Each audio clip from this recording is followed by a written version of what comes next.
আসসালামু আলাইকুম। সবাই কেমন আছেন? নিশ্চয়ই আলহামদুলিল্লাহ অনেক অনেক ভালো আছেন। নতুন আরেকটা টিপস নিয়ে আপনাদের সামনে আবার হাজির হয়েছি।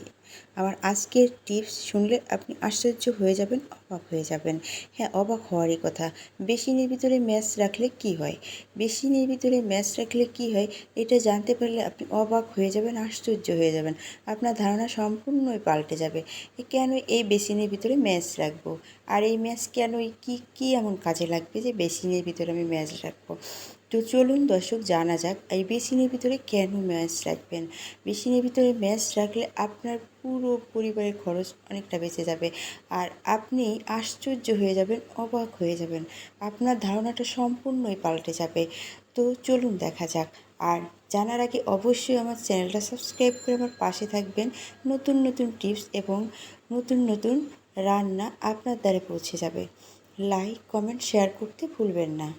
তো চলুন দেখা যাক। আমি যদি এই বেসিনের ভিতরে রাখি তাহলে কি হবে? এই ম্যাচের কাঠি আমি এখন বের করব। আর এই কাঠিতে কত উপকার আপনারা অনেকে হয়তো জানেন যে ম্যাচের কাঠি আমাদের কতটা উপকার করে। আর এই উপকার যে করে অনেকে কিন্তু জানেন না। সেটা জানানোর জন্য আমি আজকে আপনাদের সামনে হাজির হয়েছি। তো আপনি এইভাবে ম্যাচটা রাখলে হবে না। তো ম্যাচ থেকে ম্যাচের কাঠি বের করে নিতে হবে। তো এ পর্যায়ে দেখুন আমি মেসের কাঠি বের করে নিয়েছি। আর এই কাঠি যদি আপনি এই বেসিনের ভিতরে রাখেন তাহলে আপনার সারা জীবনের সংসার খরচ বেঁচে যাবে। বুঝতেই পারছেন তাহলে কতটা উপকার আপনার হবে। তো এই বেসিন দিয়ে কিন্তু অনেক ময়লা আবর্জনা আসে, তাই না? অনেক পোকামাকড় আসে, তাই না? এই বেসিন দিয়ে অনেক সময় চেলা পোকা তেলা পোকা এইসব বাজে বাজে পোকামাকড় এগুলো কিন্তু আসে, যেগুলো আপনাদের অনেক ক্ষতি করে।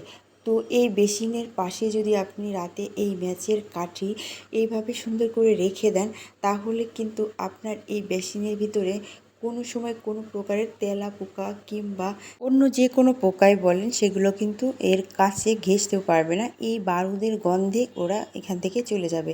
এটা শুধু এই উপকার করে না, আপনি যেখানে যেখানে তেলা পোকা আসে সেখানে সেখানে যদি এই ম্যাচের কাঠি রেখে দেন তাহলে কিন্তু কখনোই সেখানে তেলা পোকা থাকবে না। কারণ ম্যাচের কাঠির এই কাঠির আগায় যে বারুদ আছে এই বারুদের গন্ধ কিন্তু ওরা সহ্য করতে পারে না। এজন্য এর কাছেও কিন্তু ঘেঁষতে পারবে না। আগে এই গন্ধ পেলে এখান থেকে দূর হয়ে যাবে তেলাপোকা। তো দর্শক, আমার এই টিপসটা আপনাদের কাছে কেমন লাগলো অবশ্যই জানাবেন। আর ভালো লাগলে নতুন হলে আমার চ্যানেলটা সাবস্ক্রাইব করে আমার পাশে থাকবেন।